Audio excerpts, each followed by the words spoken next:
नमस्कार दोस्तों, स्वागत है आप सभी का एम्पलीफायर रिपेयरिंग की ऑनलाइन क्लास में। तो दोस्तों देखिए मेरे पास आज एक ये बोर्ड आया हुआ है जो कि मैं इसको घुमा करके आपको दिखाता हूँ कि ये बोर्ड किस तरह का है। ये देखिए ये हमारे पास एक बोर्ड है। इस बोर्ड को रिपेयर करने में दोस्तों अराउंड 4 घंटे हो गए मुझे। 4 घंटे में ये फाइनली अब कंप्लीट हुआ है। तो ये देखिए दोस्तों, ये हमारा बोर्ड है। ये CA20 वाला जो लॉन्ग बोर्ड आता है वही वाला बोर्ड है। तो इसमें क्या था कि इसका जो प्रोटेक्शन, क्लिपिंग और लिमिटर ये सब तीनों के तीनों आ रहे थे, इसमें साथ ही साथ चल रहे थे। और ये जो एलईडी था वो ग्लो हो रहा था। ठीक है, यहाँ पर जो एलईडी होता है ये एलईडी ग्लो हो रहा था। तो इसमें काफ़ी कुछ मुझे मेहनत करनी पड़ी। ये बिल्कुल आसानी से नहीं रिपेयर हुआ। ये एक टेक्नीशियन दोस्त हमारे, उनके पास से आया हुआ था बोर्ड। तो दोस्तों इसमें मतलब जब किसी टेक्नीशियन के पास आता है तो शॉर्टिंग जैसा समस्या नहीं होता है कि वहां पर आप फटाफट शॉर्टिंग चेक करें बस निकल जाए, ऐसा नहीं होता है।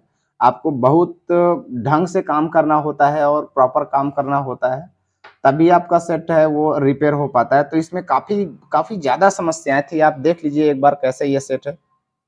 ठीक है, इस तरह से मैं आपको दिखा दूं। ये देख लीजिए इसमें मैंने कितना काम किया है, और पहले से भी ये बहुत सारा काम किया हुआ है। देखिए सब इसमें जो बेस रेजिस्टेंस होता है वो सबका सब इसमें चेंज किया गया था पहले ही। ये यहाँ पर चेंज है, ये यहाँ पर चेंज है, ये यहाँ पर, मतलब सब जितना भी बेस रेजिस्टेंस है वो तो सब चेंज ही किया गया है। साथ ही यहाँ पर ये 15 वोल्ट का जो सप्लाई था ये भी यहाँ पर खराब लगा, तो मैंने उसको चेंज किया। और उसके बाद साथ ही कैपेसिटर वगैरह भी चेंज किए।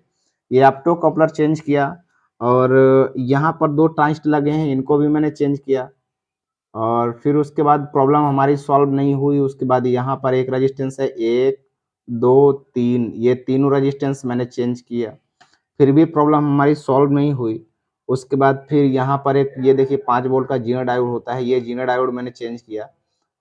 फिर भी प्रॉब्लम हमारी सॉल्व नहीं हुई। ठीक है, फिर उसके बाद ये यहाँ पर एक रेजिस्टेंस लगा हुआ है।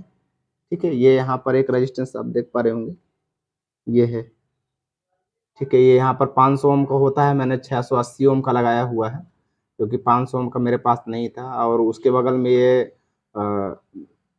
वैसे तो ये 0 ओम का होता है। ठीक है, 1 ओम के आसपास होता है ये वाला रेजिस्टेंस।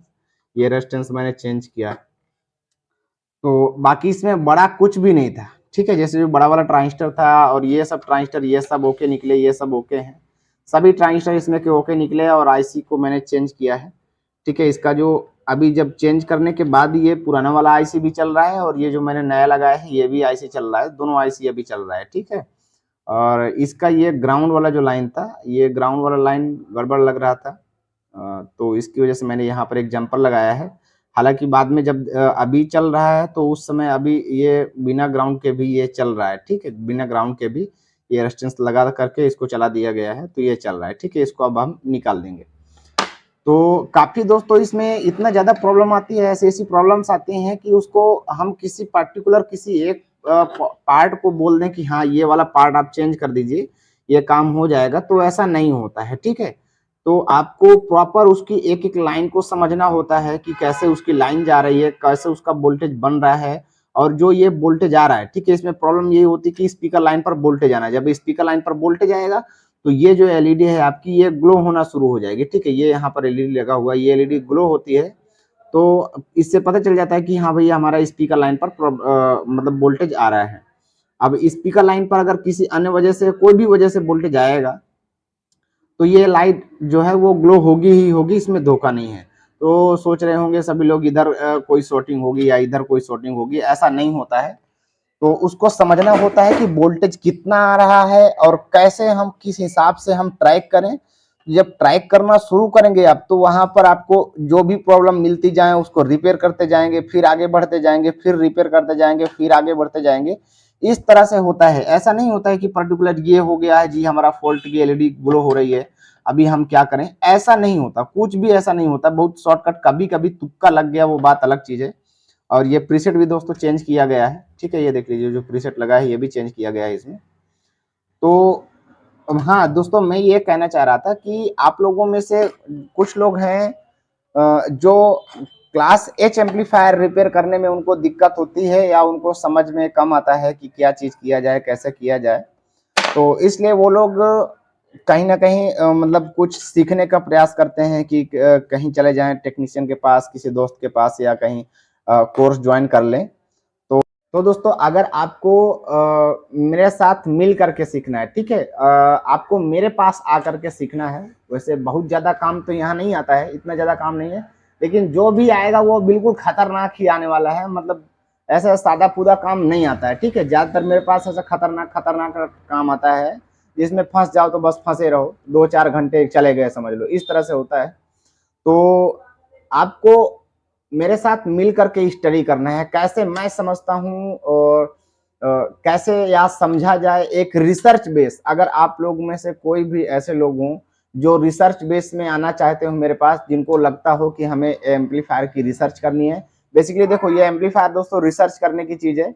ऐसा सोचे कि मैं कुछ पार्टिकुलर फॉल्ट बता दूं, ऐसा ऐसा नहीं, ऐसा नहीं है। आपको एक लेवल पर रिसर्च लायक होना चाहिए, बनना चाहिए उस लेवल में कि हम एम्पलीफायर का खुद से फॉल्ट ढूंढना शुरू कर दें, खुद से समझना शुरू कर दें। इस तरह की चीज़ें आपके मन में हो जाए और वो तरीके आपको पता हो, कौन सी चीज़ क्या है और क्या कैसे काम कर रही है, उसका जो पूरा फंडामेंटल है वो सब चीज़ें आपको पता होनी चाहिए। तभी आप एक सही तरीके से एम्पलीफायर रिपेयर कर सकते हैं। तो अगर आप लोगों में से कुछ भी कोई लोग ऐसे हों जो लोग आना चाहते हो हमारे पास, हम हमारे साथ मिल करके एक स्टडी करना चाहते हो, तो वो लोग कांटेक्ट करें। अगले महीने में यानी नवंबर के बैच में हम सभी टेक्नीशियन दोस्त मिल करके और एम्पलीफायर को अच्छी तरह से स्टडी करेंगे। और मैं बोल रहा हूँ कि मतलब सिर्फ क्लास एच के बारे में ही जो लोग आना चाहते हैं, सिर्फ क्लास एच एम्पलीफायर के लिए, वो लोग आ जाएं, कोई प्रॉब्लम नहीं। सब लोग मिल करके कम से कम 10 मॉडल तो हम जरूर स्टडी करेंगे। 9-10 मॉडल अगर हम कर लेंगे तो उसके हिसाब से हम अन्य मॉडल्स भी करते रहेंगे। तो इतना मेरे पास स्टॉक भी है।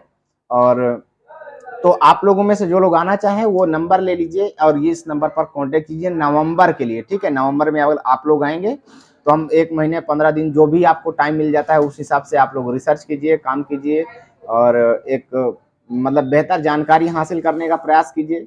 मैं पूरी हेल्प करूंगा, जितना मुझसे बन पड़ेगा उतना मैं आपको बेहतर तरीके से आपको सिखाने और समझाने का प्रयास करूंगा। और कुछ हो सकता है कि आप लोगों से भी कुछ नया सीखने को मिले। तो जो लोग टेक्नीशियन दोस्त हों, आना चाहते हो तो कोई प्रॉब्लम नहीं है, आप लोग आ सकते हैं, ठीक है। तो फिलहाल इस दोस्तों इस वीडियो में इतना ही। मिलता हूँ किसी नेक्स्ट वीडियो में, तब तक के लिए टेक केयर, बाय बाय।